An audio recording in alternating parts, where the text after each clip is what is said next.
आज की कहानी को सब्सक्राइब करें और बेल आइकन को दबाना बिल्कुल भी ना भूलें।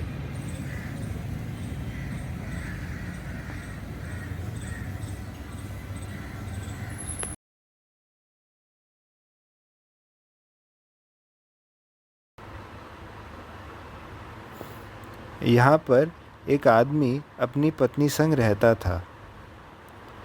उसकी पत्नी बुखार से लंबे समय से पीड़ित थी। उनके घर में एक लड़की थी।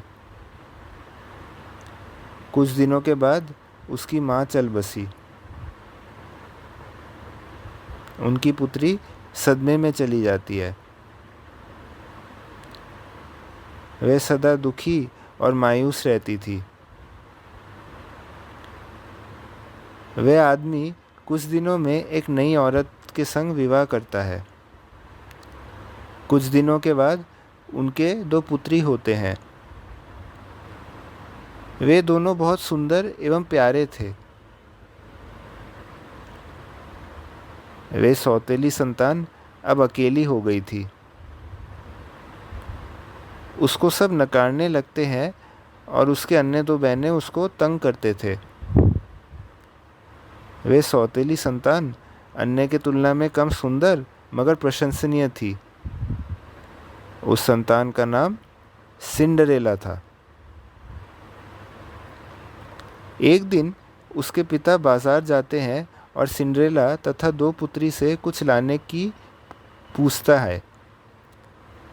वे दोनों पुत्री नए वस्त्र एवं सिंड्रेला एक पेड़ की डाली की मांग अपने पिता से करती है। एक दिन उसके पिता बाजार से लौटते हैं और सिंड्रेला के लिए एक पेड़ की डाली खोज कर लाता है। उसके पिता वापस घर को लौटते हैं और उसको पेड़ की डाली उपहार करते हैं। उसके पिता अन्य पुत्री के लिए नए वस्त्र एवं परिधान लाते हैं। एक दिन वह संध्या के समय अपनी माँ की कब्र के निकट जाती है। वह उस पेड़ की डाली को वहाँ ले जाती है और उसे स्थापित करती है। दिन बीतते गए और वह डाली एक पेड़ में बदल जाती है। कुछ दिनों के बाद उस राज्य के राजा ने परिवार को एक निमंत्रण भेजा। उस परिवार को निमंत्रण पाकर बहुत प्रसन्नता हुई। सभी लोग जाने में उत्सुक थे।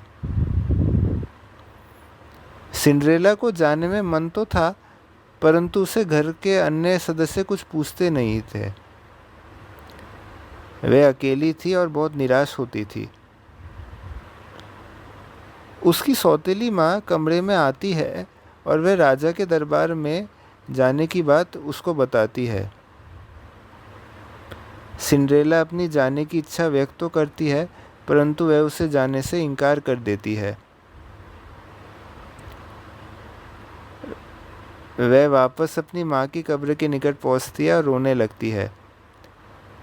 कुछ देर के बाद उस पेड़ पर एक चिड़िया आती है और उसके रुदन को सुनती है।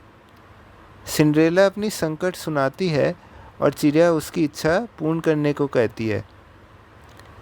उसके पास अच्छे परिधान पहनने को नहीं होते हैं, इसलिए वह चिड़िया अच्छे परिधान की इच्छा पूर्ण करती है। वह सुंदर वस्त्र पहनकर बहुत प्रसन्न होती है। वह पूरा परिवार राजा के दरबार पर हाजिर होते हैं। वहाँ सभी खुशी से झूमते व नाचते हैं। सिंड्रेला अच्छे वेशभूषा धारण कर महल की ओर जाती है। वह उस महल पर जा पहुंचती है। ठीक तभी सबका ध्यान उस पर केंद्रित होता है। उसके परिजन उसको देखकर चकित हो जाते हैं। वहाँ पर एक राजकुमार होता है जिसका ध्यान उस पर आकर्षित होता है। राजकुमार उसकी ओर आता है और उसके संग नृत्य करने की सोचता है। राजकुमार उसके संग नृत्य करता है। वह संध्या के समय किसी प्रकार से राजकुमार से बच निकलती है। वह अपनी माताजी की कब्र में उस पेड़ में रहे पक्षी से जा मिलती है। यहाँ महल में नया सवेरा होता है। राजकुमार अपने पिता राजा जी से मिलता है और उन कन्याओं में से स्त्री ढूंढ निकालने का शर्त रखता है। वह कहता है, इन कन्याओं में से जो कोई भी यह सोने के जूते को अपनी एड़ी में धारण कर पाएंगी वह उसकी स्त्री कहलाएगी। राजा उस राज्य में यह घोषणा जारी करता है। माँ स्वयं की 2 कन्याओं को समझाती है और किसी प्रकार से वह जूते अपनी अपनी एड़ी में धारण करने को कहती है। वह एड़ी को काटकर जूते को धारण करने का भी सलाह देती है। वह 2 कन्याएं अपनी माताजी के कहने को अनुसरण करती है और जूते को धारण करने के लिए एड़ी चोटी का जोर लगाती हैं।